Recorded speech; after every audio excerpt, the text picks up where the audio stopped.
First chapter है Indian civilisation and culture. इस chapter से जो उसका ओरली क्वेश्चन आंसर है 4 है फर्स्ट में दिया हुआ, जो आज करवाने जा रहा हूँ। अगर यह वीडियो आप पहली बार देख रहे हैं तो इससे पहले आप 3 वीडियो देख लीजिए, तो 3 पार्ट में मैंने इसको बांट कर अपलोड कर चुका हूँ विद हिंदी एक्सप्लेनेशन के साथ। पूरा वीडियो अपलोड हो चुका है और इसका जो ओरली क्वेश्चन है जो आज मैं करा रहा हूँ, इससे देखने से पहले वो ज़रूर एक बार देख ले, ताकि आपको क्वेश्चन आंसर आसानी से समझ में आ सके।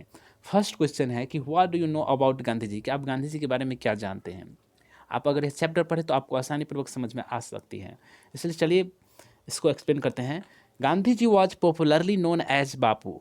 गांधी जी बापू के नाम से भी फेमस थे। और he was also known as father of the nation, वह राष्ट्रपिता के नाम से भी जाना जाता था। He was more a spiritual leader than a politician, वह राजनीतिक में एक आध्यात्मिक नेता के तौर पर भी जाना जाता था। He use to truth and non violence as a chief weapon against the British rule, वो ब्रिटिश रूल के प्रति एक मेन हथियार की तरह सत्य और हिंसा की लड़ाई उससे लड़ता था। उसके बाद जो है what did Gandhi do for the farmers in Bihar, Bihar में गांधी जी ने किसान के लिए क्या किए। एज वी नो डैट, जैसे कि हम जानते हैं कि the farmer of Bihar suffered enough under the British, जो बिहार के किसान थे वो ब्रिटिश के अंडर में बहुत ही दबाव में रहते थे। उसके अंदर उसे काम करना पड़ता था, उसे जो कहता था वो करना पड़ता था, ज़बरदस्ती करवाया जाता था उसे।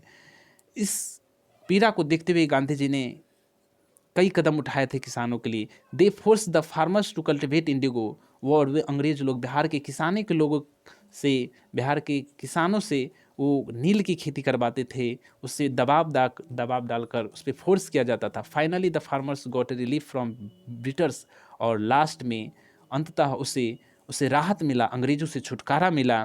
किसके बदौलत? गांधी जी की बदौलत। नेक्स्ट जो है हमारा थर्ड नंबर क्वेश्चन है, तो what do you understand by civilisation and culture, civilisation and culture से आप क्या समझते हैं।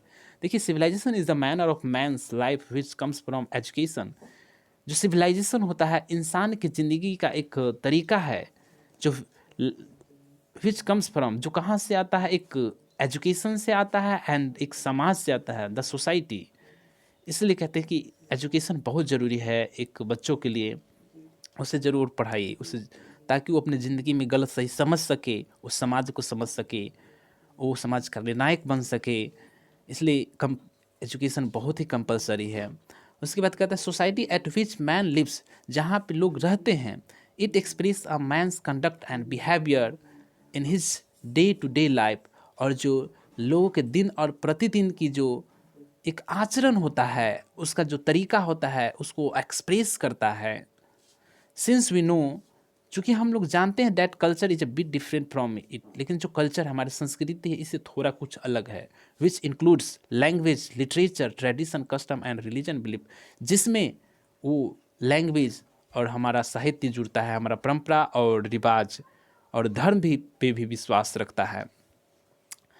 चौथा जो है what do our holy scriptures tell us about universal human values, जो हमारा धार्मिक ग्रंथ है, जो एक ह्यूमन वैल्यूज, जो मानव के जो वैल्यू, उस पे किसके बारे में क्या बताता, जो हमारा धर्म ग्रंथ है।